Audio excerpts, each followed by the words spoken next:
From Jim Carrey confronting Jimmy Kimmel about Illuminati, oh, like you don't know what it is, to Ricky Gervais calling out the elites for supporting Jeffrey Epstein.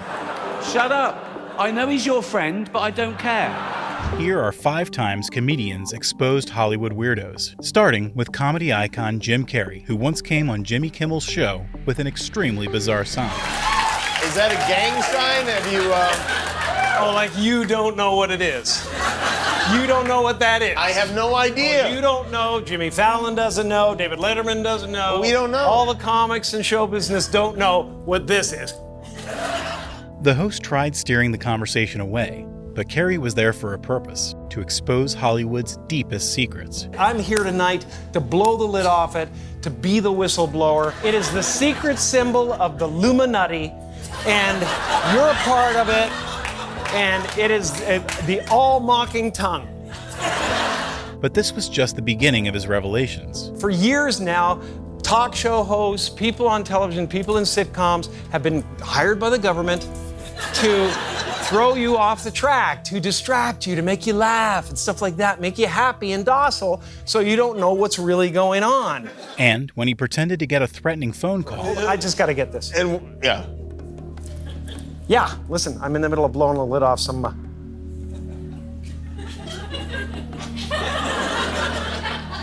What happened? I'm sorry, Jimmy. I was temporarily interrupted by my iPhone 6 Plus. Carrey ended up with a masterful parody of how Hollywood silences anyone who speaks too much about the industry. I think what I was really trying to say was I think people will enjoy Dumb and Dumber this weekend. And that is what I thought you were about They should all go to the theater. They should all go to the theater tomorrow and see it. And they should. Because we could use a good laugh. Ha ha ha ha ha. And while the audience's laughter made it seem like Jim was just fooling around, the people's reactions told a different story. I was in the crowd that night. No one was laughing. In fact, people looked really scared. The Diddy stuff is going to make this YouTube video historic. So much of this was out in the open, yet the vast majority of people refused to accept it. And now, we're here. And, just as Carrey exposed Hollywood with his theories on live TV, Dave Chappelle did the same on The Oprah Winfrey Show, talking about how Hollywood forced black comedians to emasculate themselves. When I see that they put every black man in the movies in a dress at some point in their career, I'll be connecting them down like, wow, these brothers gotta wear a dress. Soon, explaining why he believed this seemingly outrageous theory. I'm doing a movie with Martin. Yeah. The movie's going good. So I walk in the trailer. I'm like, man, this must be the wrong trailer because there's a dress in here.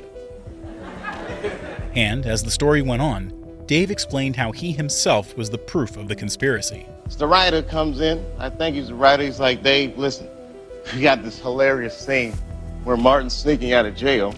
So he disguises you as a prostitute. And he put this dress on. And what? This prostitute? Nah, I'm not doing that. I don't feel comfortable with that. Nevertheless, the writers insisted he put on the dress. That should have been in the discussion. What? You don't feel comfortable with it? I mean, it's a hilarious bit. All the greats have done it. So, well, if all the greats have done it, it's kind of hacky, right? You're right. So why don't we just not do it? Because I don't feel comfortable wearing a dress. The director comes, Dave, it really would be great if you wear the dress. What is wrong? What is this, Brokeback Mountain in here? So, Despite the pressure, Dave stayed relentless on his decision. I'm not wearing a dress. I'm not wearing the dress. All right, fine. Think of something else. Guy comes back 10 minutes later, the whole new scene. Damn, how did you write the scene so fast? What's more shocking is that this interview was censored by the industry. And there are also speculations that Oprah knew exactly what Dave was talking about, but chose to stay silent. Unlike Oprah, though, Cat Williams was exposing Hollywood's dark side decades before the truth was revealed. Doing drugs in the ATL to at least excuse himself, go to the bathroom or something. In Hollywood, just do the drugs right in front of you and act like ain't happened. You in the middle of a goddamn meeting. Yeah, so what we're gonna do is we're gonna do the movie with you, and then we're gonna go back.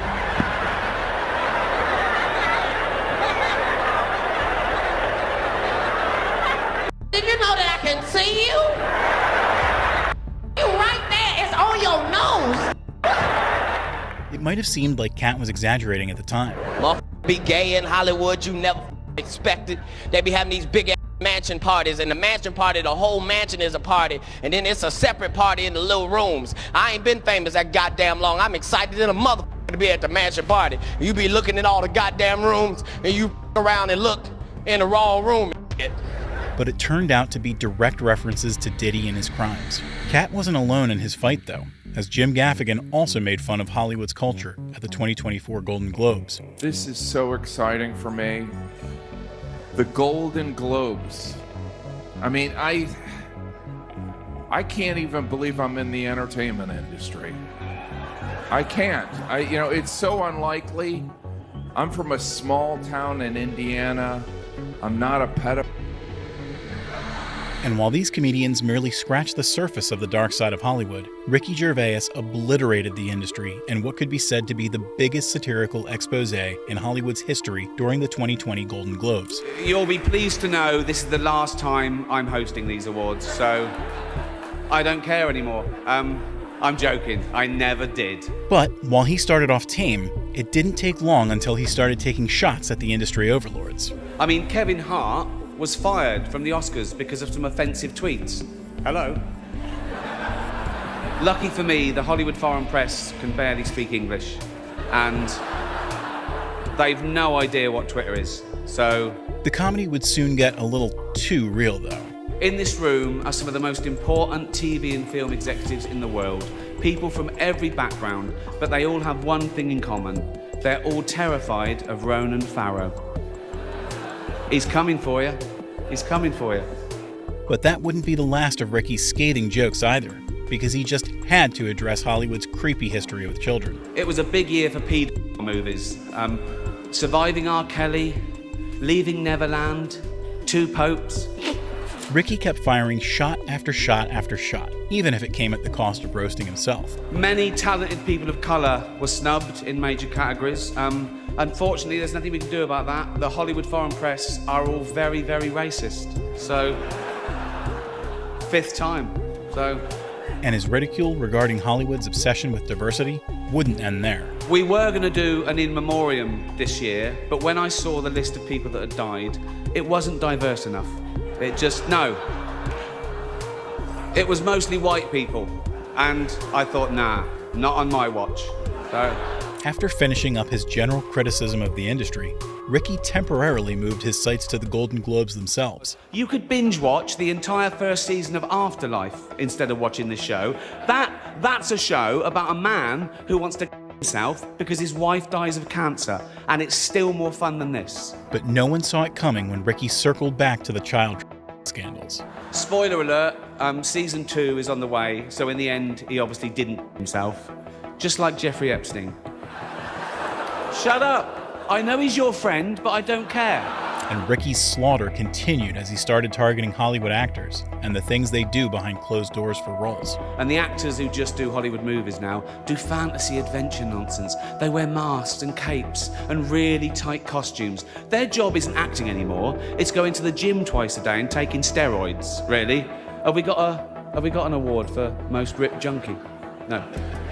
No point. We know he'd win that. It wasn't too long before he started using specific names, starting with one of Hollywood's most iconic leading men. Once Upon a Time in Hollywood, nearly 3 hours long, Leonardo DiCaprio attended the premiere, and by the end, his date was too old for him.